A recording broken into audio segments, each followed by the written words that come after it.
I knew something was off the second Chad strolled into my Monday ops meeting sipping a green juice and wearing loafers with no socks.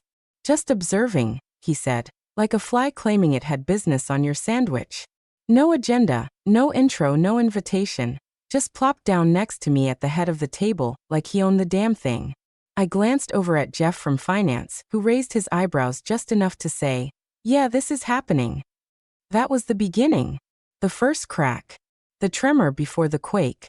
By Wednesday, my weekly dashboard reports, ones I'd run for 14 years without fail, stopped hitting my inbox. When I pinged IT, they sheepishly said the distribution list had been updated by request of executive leadership. Guess who was now listed as primary reviewer? Chad. The same Chad who thought COGS was a video game and once asked if net margin meant profits after taxes and tips. It didn't stop there. My calendar access changed, quietly. Suddenly, meeting invites I'd personally scheduled were canceled due to conflicting availability, and the reschedules never showed up in my feed. I caught wind of a vendor strategy session that I was supposedly too busy for. Even though I'd built the damn vendor framework from scratch during a recession. I tried confronting the EA team, but they all clammed up like I'd asked who they voted for. And when I emailed Paul, the CEO, to ask what was going on, I got a 2-line reply. "Change is uncomfortable. Trust the process." Translation: shut up and take it. The thing is, I'm not new. I've weathered 4 economic downturns, 2 internal restructures, a supply chain collapse, and a warehouse fire that nearly took out $12 million in product. You don't make it through that much mess without developing a sixth sense for when the air shifts. And this? This wasn't politics. It was a chess move. And I wasn't being outmaneuvered. I was being boxed out. By the end of that week, Chad was shadowing me full-time. Not in a learning capacity either. He wasn't asking questions. He wasn't taking notes. He'd just sit in meetings like a smug statue, scrolling LinkedIn between updates and occasionally chiming in with management catchphrases he clearly stole from self-help podcasts. "We need to lean into uncertainty," he said in one meeting, then couldn't explain what our inventory turnover rate was. The staff was confused. They were used to me running a tight ship. And now there was this fresh-faced guy in a designer hoodie nodding sagely at things he didn't understand. A couple managers came to me in private, whispering, "Is he your replacement?" I told them no. Not because I believed it, but because I wasn't about to validate the circus. But deep down, I knew. There was a moment, Thursday afternoon, just after 3 p.m., when it crystallized. I was walking past the executive wing and heard Paul laughing behind his closed door. I slowed. Chad's voice followed. "She's good at the grunt work, but she doesn't get leadership. It's a vibe thing, you know?" I stopped cold. For a second, I thought about bursting in, calling it out, demanding clarity. But I didn't. I stood there, heart pounding, then turned and walked back to my office. Slowly, quietly, because that moment confirmed what I had only suspected before. I wasn't imagining the drift. I was being iced out. Not for lack of performance, not even for conflict, but because someone decided I didn't match the new vibe. I sat at my desk and stared at the framed photo of our original team from 2012, back when we still had folding chairs and ran stand-ups next to the coffee machine. Half those people were gone. The other half barely spoke above whispers now. And Chad? Chad was rising. Fast. Without merit, without respect, and without a clue. I didn't rage. I didn't cry. I just opened my personal laptop, pulled up a folder marked contingencies, and started reviewing documents I'd hoped I'd never need. Because if they wanted war, they'd better pray I didn't stay calm. The email landed at 6:08 a.m. sharp, subject line: Leadership Transition Announcement. I was mid-sip on a too-hot coffee when it popped up, and for a second, I thought it was spam. But no.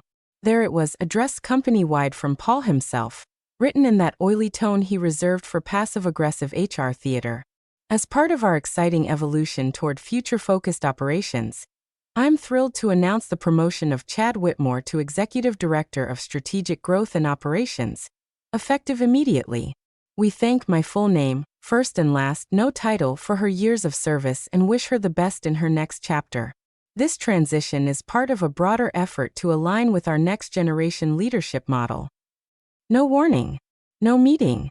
No subject line prep. No performance review. No call the night before.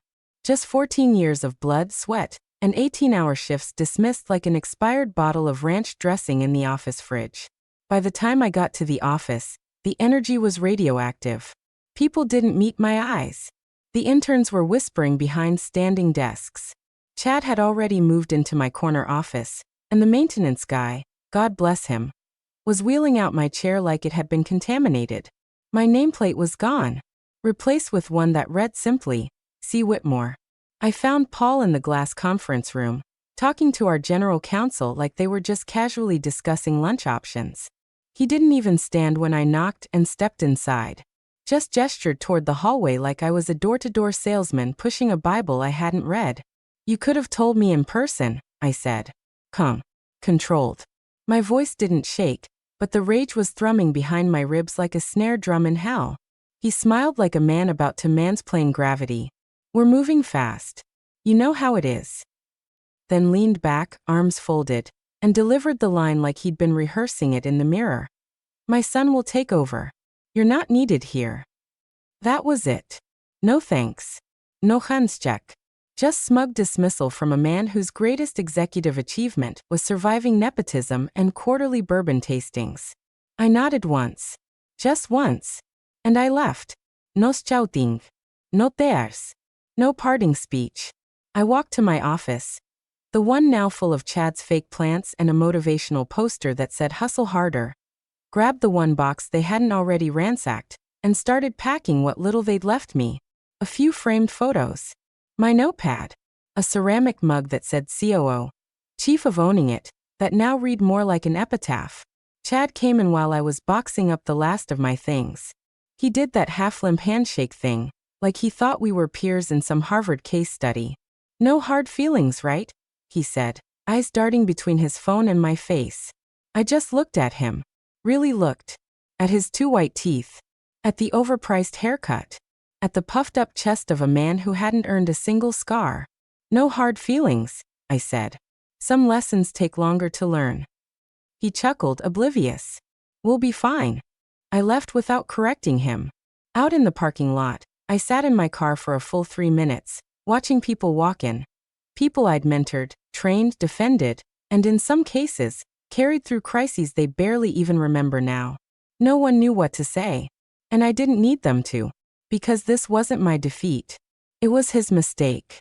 And he'd feel it soon enough. Why the following Monday, Chad's grinning mug was splashed across the company website like we'd just acquired a boy band. He was listed as Executive Director of Strategic Growth and Innovation, a title that sounded like someone let ChatGPT rebrand a trust fund baby. The blurb underneath was even worse. Chad Whitmore brings a fresh perspective to operations with his passion for agile leadership and digital native disruption. Translation? He once reposted a Gary Vee video and watched a TED Talk about empathy. Paul, meanwhile, strutted through the building like a rooster on steroids. He was holding impromptu town halls in the break room, talking about bloodline leadership and renewed culture. I overheard him tell the marketing team that the company's soul was finally being restored. That would have been hilarious if it weren't so insulting, like I'd somehow stolen its soul by stabilizing gross margins for 8 straight years. But I wasn't there anymore. Not technically. From a distance, I watched Chad fumble the handoff like a kid trying to juggle chainsaws.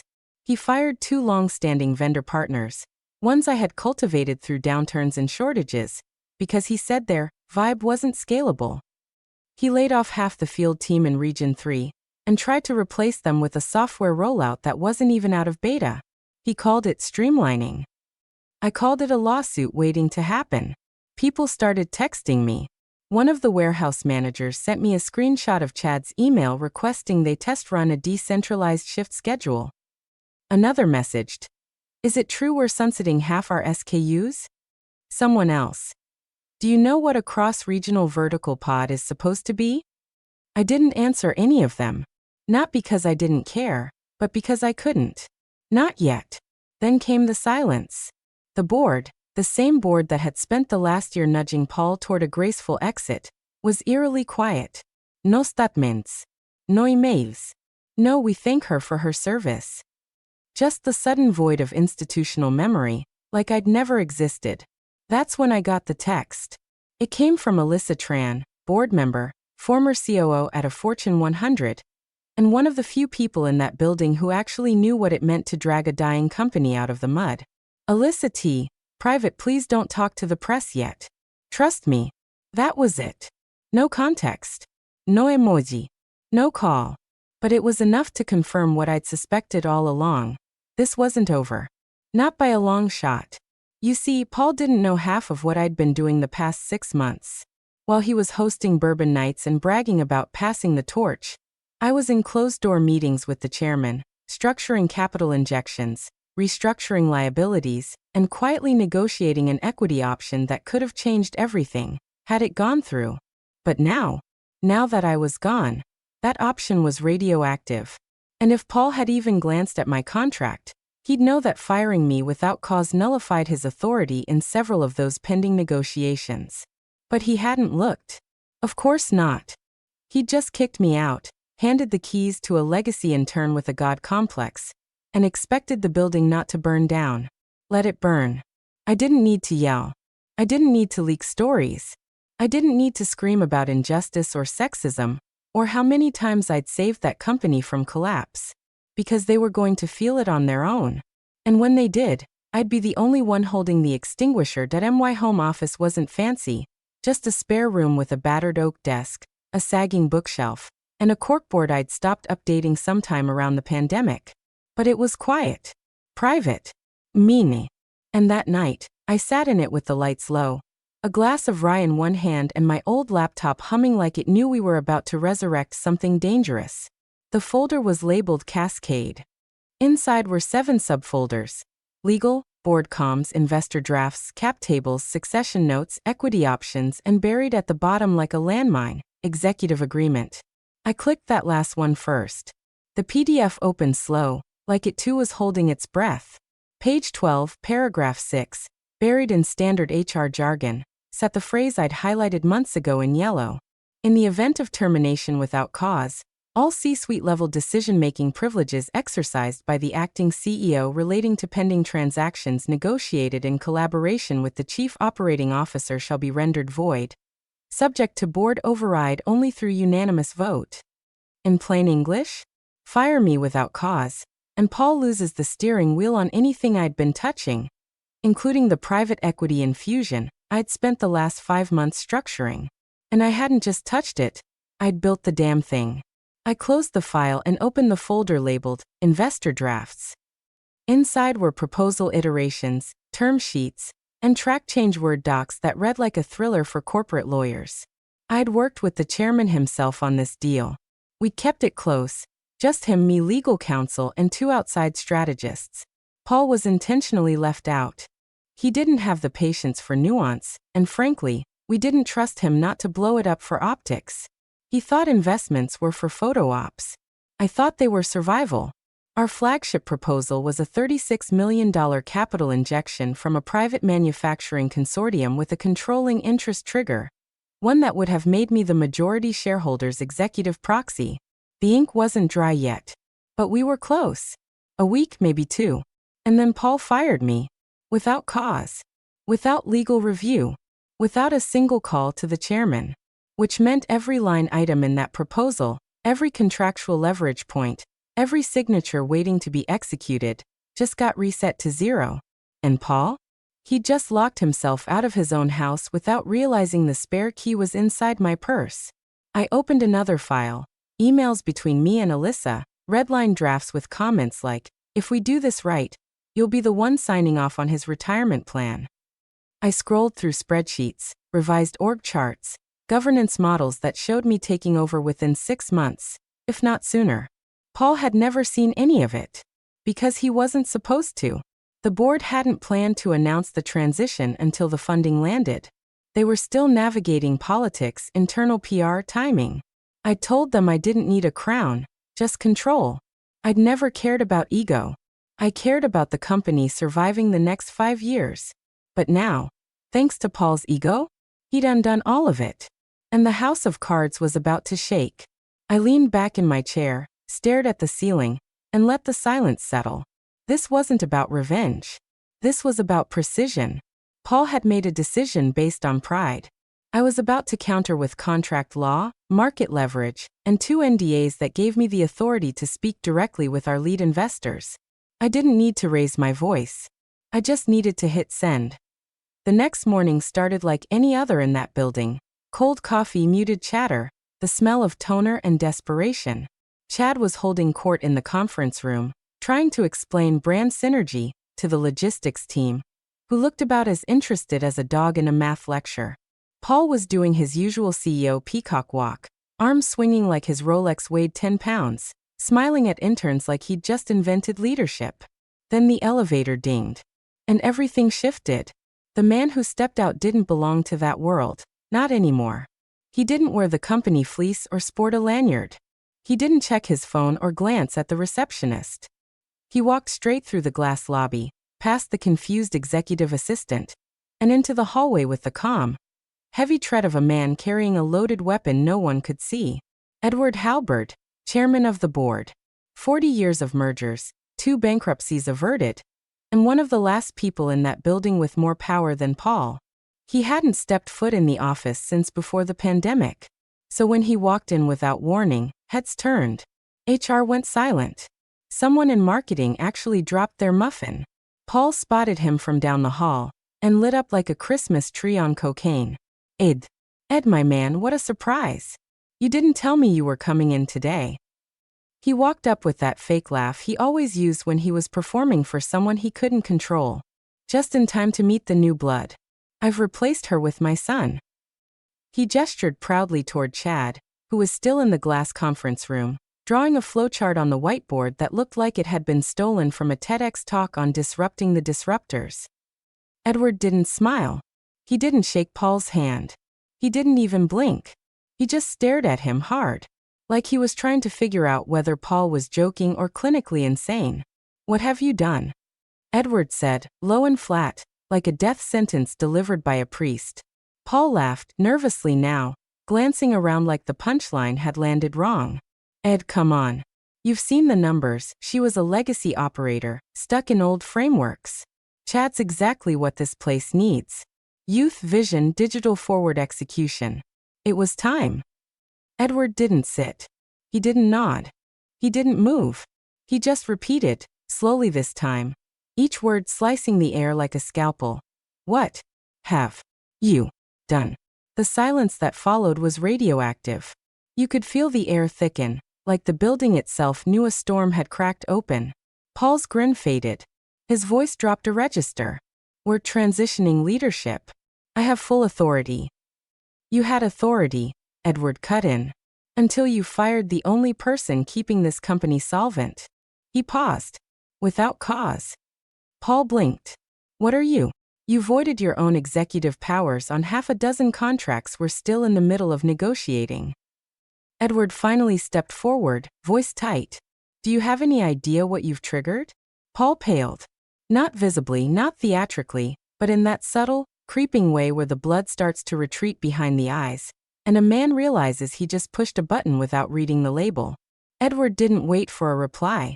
He turned toward the glass conference room, where Chad, completely oblivious, was trying to get procurement to brainstorm around synergistic realignment. Edward didn't even acknowledge him. He just looked back at Paul and said, gather the board. Today. Then he left. No Gouvier. No handshake.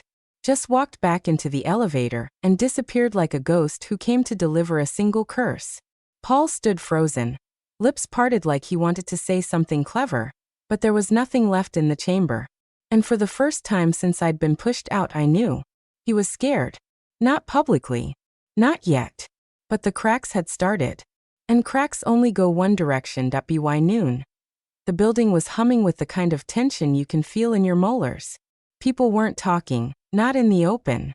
But the Slack channels were on fire, and the elevators were suddenly out of service for private use, which in our office meant the board was sequestered upstairs, and Paul was being summoned like a student who'd flunked midterms, but still showed up in a varsity jacket. The boardroom blinds were closed. Unusual. Even during acquisitions, they left them cracked for appearances. But not today. Today, no one was allowed to see what was happening inside. What was visible, however, was the fallout. The first wave hit just after 1 p.m., when our largest client, Landex Industries, froze all ongoing contracts with a single terse email to legal and ops. Subject: contractual concern, immediate hold. Given the recent leadership transition and lack of continuity in strategic oversight, Landex is pausing all projects until further notice. This includes pending POs, fulfillment runs, and cross-team collaboration until clarity is restored. Clarity. That was a polite way of saying, who the hell is in charge over there, and why did you fire the woman holding the threads together? Paul got the email in real time, and according to someone in finance, dropped his phone mid-meeting and walked out without a word. A minute later, IT reported 2 suspended vendor portals. Then 3. Then 6. One of the suspended contracts was tied directly to our Q4 projections, and the penalties alone were enough to trigger a revenue downgrade. But that wasn't even the worst of it. At 3:42 p.m., a second storm rolled in, this one from the investor front. The private consortium I'd been negotiating with sent a formal notice of material disruption, citing termination of the executive counterpart, me, as grounds for immediate suspension of terms.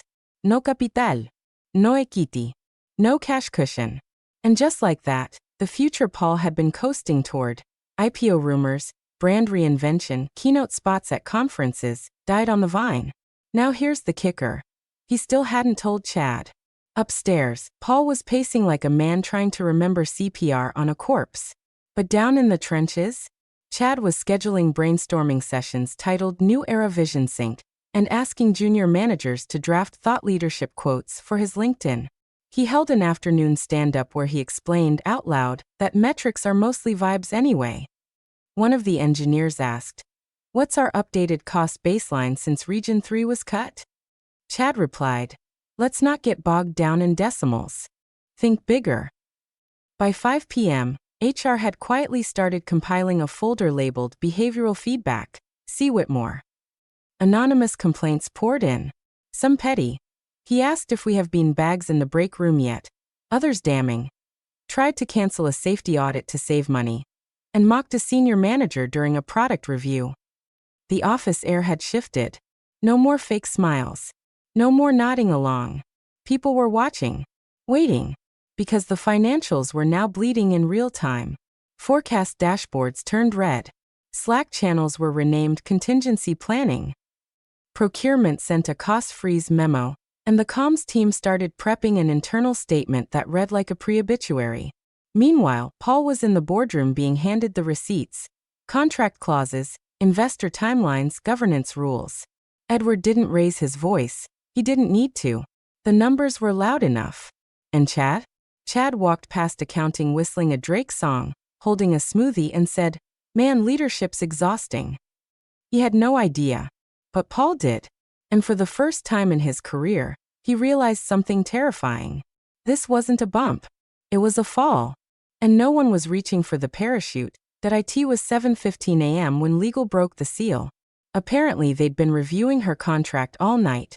Combed through the fine print, coffee-fueled, triple-checked the footnotes kind of reviewing. And somewhere between page 11 and the appendix, the bomb dropped. Paul had violated not just a line in her agreement. He'd tripped a wire. According to legal's internal memo, one that quietly circulated to board members before sunrise. Her termination without cause didn't just nullify Paul's transactional authority on the deals she was managing. It triggered a mandatory governance review. Automatic. Irrevocable. Per the bylaws, any unauthorized removal of a senior executive involved in active board-sanctioned negotiations required immediate suspension of the CEO's unilateral decision-making privileges until the board could vote. That clause had been buried in the 2019 bylaw update. One Paul had rubber-stamped after skipping the meeting to attend a golf retreat in Scottsdale. And now? That lazy signature was coming back with claws. By 9 a.m., an emergency board session had been called. Not a Zoom. Not a prep call. An in-person, all-hands, behind-closed-doors assembly. No phones. No assistants. Just the board, legal, the chairman and Paul. He was told to arrive by 10.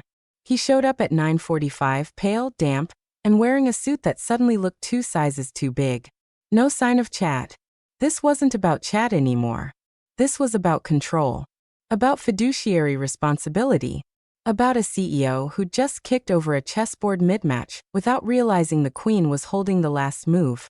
Inside that boardroom, according to someone who'd peeked through the glass before the blinds were pulled, Paul stood alone while Edward Halberd remained seated, arms folded, flanked by 2 legal advisors and the company's outside counsel. First, they laid out the investor collapse, 36 million vaporized. Then came the contract fallout, vendor destabilization, compliance violations, projected losses. Then, and only then, did legal pass forward the highlighted clause from her executive agreement, underlined in red, with a notation that read, "Violation confirmed. Governance override in effect." Paul tried to spin. He claimed she had resistance to change, that she was hostile to modern innovation, that Chad brought vision. He tried to suggest that culture fit was reason enough. Edward just looked at him and said, "You've destabilized everything we were building." And that was it. The room went quiet. The kind of quiet that follows a verdict, not a debate. No votes were taken yet. But the tone had shifted. The authority had changed hands. Paul could feel it. He tried to lean forward, tried to reassert himself with another plea, but even his voice sounded smaller now, like a man pitching a parachute after the plane had already hit the mountain. And across the city, in a sunlit kitchen with coffee brewing and emails pinging in soft rhythm, I sat at my breakfast table, watching, not reacting, not celebrating, not even moving much. I'd received no summons, no call, no request to speak on my behalf. And I didn't need one. Because silence, when earned, is louder than any microphone. They knew who to call next. They just hadn't picked up the phone yet. But they would. And when they did, I wouldn't be asking for my job back. I'd be setting the terms. The call came at 6:42 p.m. I was in the middle of cooking dinner. Nothing glamorous, just roasted chicken and some broccoli that was on its last leg, when the phone lit up. Edward Halberd. I let it ring twice. Not out of spite. Just control. Then I picked up, wiped my hands on a towel and said calmly, "Hi, Ed." There was a pause, not long, but long enough for me to taste the weight in his breath. Then he spoke. "Are you still interested in saving this place?" No small talk. No preamble. Just a simple, 6-word question that held behind it the collapse of weeks, the erosion of arrogance, and the moment the tide finally turned. I leaned back against the counter, the kitchen dim except for the glow of the stove. "Yes," I said. "But not as COO." Another pause. "No argument." "We assumed that," he replied. "We're prepared to offer full executive control, interim CEO, with a pathway to permanency after the next shareholder session." I didn't speak. "We'll move to vote your board seat effective immediately," he continued. "You'll have operational sign-off. Chad will be phased out. Paul is no longer leading day-to-day." I nodded, even though he couldn't see it. "I'll need 2 things in writing," I said. "First, that all current contracts Chad touched go through legal review. Second, that my return includes full oversight of investor relations, starting tomorrow." "Done," he said. And just like that, 14 years of thankless labor, 1 week of public erasure, and 3 days of strategic silence pivoted into leverage. I didn't return to applause. No one rolled out a red carpet. I walked into the building the next morning through the side entrance, badge reactivated, no escort needed. Some people stared. Others looked away. The news hadn't hit officially yet. But the tension in the halls said enough. My office wasn't mine anymore, not physically. Chad's stuff was still in there. Hoodie slung over my chair, a protein bar on the desk, his nameplate crooked on the door like a joke that didn't land. I didn't go in. Instead, I went straight to the 19th floor where the board met me in a private session. One by one they nodded. Not out of guilt. These weren't sentimental people, but out of recognition. Real power always returns to competence eventually. Vanity just rents the room for a while. Paul wasn't there. He'd been asked not to attend. His formal review was scheduled for next week. Until then, Special advisor was his new title. A leash tied to a chair with no legs. Chad, for his part, was scheduled to transition out over the next 14 days. But I'd already asked legal to freeze his access to operational systems. He could keep his LinkedIn updates. That was about it. HR sent out the first announcement before noon. We welcome back Name in a new executive capacity to lead our stabilization and growth initiatives. I didn't smile, didn't preen. I just got to work. By lunch, I was already in meetings with finance, legal, and comms. I redlined Chad's restructuring mess and reactivated 2 vendor contracts he'd carelessly torched. I scheduled a direct call with Landex for 7 a.m. the next day. I reviewed the paused investor deal and added 2 addendums, my terms this time. No speeches. No I told you so. Just motion, precision, control. Because when you return from exile, you don't come back with fireworks. You come back with firewood and a match. The boardroom was colder than I remembered. Not in temperature. Climate control was still broken in half the building, but in tone. Clean. Sparse. Every chair perfectly aligned. Not a pin out of place. A stage set for consequence. When I walked in, no one stood. That was fine. I didn't need performance. I needed position. Edward nodded toward the seat at the head of the table. Not my old seat, the one 3 places down, right hand to the king. The seat. I took it without hesitation. To my left, legal counsel shuffled papers. To my right, Alyssa Tran gave me the slightest tilt of her head, eyes calm but steeled. Across from me sat Paul. Deflated. Still in the CEO suit, but now it looked like borrowed armor, something worn by a man hoping cloth could still confer power. The swagger was gone. His hair, usually sprayed to oblivion, now wilted. No hombres, nos mages mirk. Just a man staring at the seat he thought would never be pulled out from under him. Before we begin, he started, voice low. I want to. No need, I interrupted. The room froze for a beat. He blinked. Swallowed. I leaned forward, voice measured. You replaced me with someone who couldn't even open my calendar. Not a raised voice. Not an insult. Just the truth.